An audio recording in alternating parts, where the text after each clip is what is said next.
സൈഫുൻസാലിയാർ SIT വലിയ പ്രതീക്ഷയോടെയാണ് ഈ കേസിൽ മുന്നോട്ട് പോയത് എന്ന് വേണം മനസ്സിലാക്കാൻ. കാരണം കിട്ടിയ പരാതികളിൽ ഏറ്റവും കൂടുതൽ തെളിവുകൾ, അതോടൊപ്പം തന്നെ സാക്ഷിമൊഴികൾ, അനുബന്ധ രേഖകളൊക്കെ ശേഖരിക്കാൻ അവർക്ക് കഴിഞ്ഞ സാഹചര്യം, പരാതിക്കാരി ശക്തമായി തന്നെ ഈ പരാതിയിൽ പറയുന്ന കാര്യങ്ങൾ നേരത്തെ സമൂഹ മാധ്യമങ്ങളിലടക്കം പങ്കുവച്ചതാണ് എന്നതുകൂടി മുൻനിർത്തിക്കൊണ്ട് SIT അന്വേഷണം മുന്നോട്ട് പോകുമ്പോൾ 8 വർഷത്തിന്റെ ഒരു ഇടവേള ഈ പരാതിക്കിടയിൽ സംഭവിച്ചിട്ടുണ്ടല്ലോ എന്നത് സുപ്രീം കോടതി വളരെ ഗൗരവത്തിലെടുത്തുകൊണ്ട് മുൻകൂർ ജാമ്യം നൽകുന്ന ഈ സാഹചര്യത്തെ SIT എങ്ങനെയാണ് നോക്കിക്കാണുന്നത്? സൈഫുന്നിസ, തുടർ നീക്കങ്ങൾ എങ്ങനെയാണിപ്പോൾ ആലോചിക്കുന്നത്? സുജയ, ഇനി ഈ കേസിന്റെ സുപ്രീം കോടതി ഉത്തരവിന്റെ വിശദാംശങ്ങൾ അറിഞ്ഞ ശേഷം മാത്രമാണ് പ്രത്യേക അന്വേഷണ സംഘം സിദ്ദീഖ് വിഷയത്തിൽ എന്ത് തുടർ നിലപാട് എടുക്കണം എന്ന കാര്യത്തിൽ തീരുമാനം എടുക്കുകയുള്ളൂ. നിലവിൽ ഈ കേസ് കോടതിയുടെ പരിഗണന ആയതിനാൽ മറ്റു നടപടിക്രമങ്ങളിലേക്ക് അന്വേഷണ സംഘം പോയിരുന്നില്ല. തെളിവ് ശേഖരണവും ഒപ്പം തന്നെ തെളിവെടുപ്പുകളും എല്ലാമായി തന്നെ വിവരങ്ങൾ ശേഖരിക്കുകയായിരുന്നു.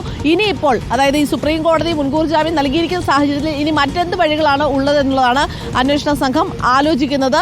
ഇനി ഒരു പുനഃപരിശോധന ഹർജി നൽകുമോ എന്നുള്ള കാര്യങ്ങളടക്കം അറിയേണ്ടിയിരിക്കുന്നു.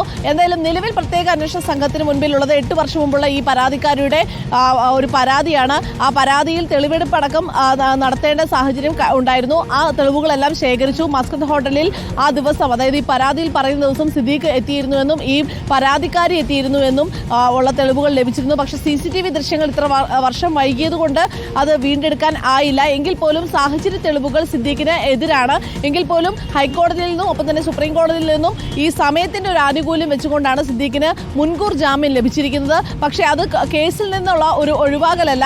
അതുകൊണ്ട് തന്നെ കൃത്യമായും ശക്തമായുള്ള തെളിവുകളുണ്ട്, സാക്ഷിമൊഴികളുണ്ട്. അതുകൊണ്ട് തന്നെ ആ രീതിയിൽ കേസുമായി മുന്നോട്ട് കൊണ്ടുപോകാനാകും അന്വേഷണ സംഘത്തിന്റെ തീരുമാനം.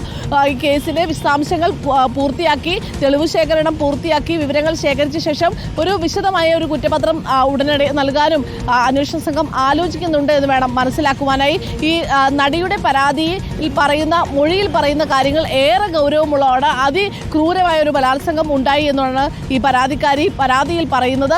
അത് നേരത്തെ തന്നെ കോടതിയും പറഞ്ഞതാണ്. അതായത് ഈ പരാതി ഞെട്ടിക്കുന്നതാണ് എന്നടക്കമുള്ള കാര്യങ്ങൾ ഹൈക്കോടതിയും പറഞ്ഞിരുന്നു.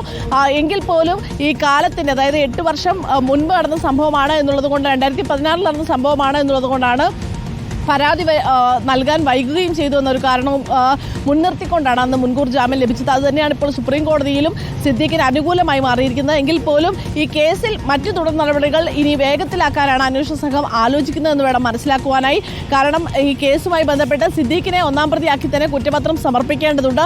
അത്തരം നടപടിക്രമങ്ങളാകും അടുത്തതായി അന്വേഷണ സംഘം ആലോചിക്കുകയും ചെയ്യുക. സുജയ.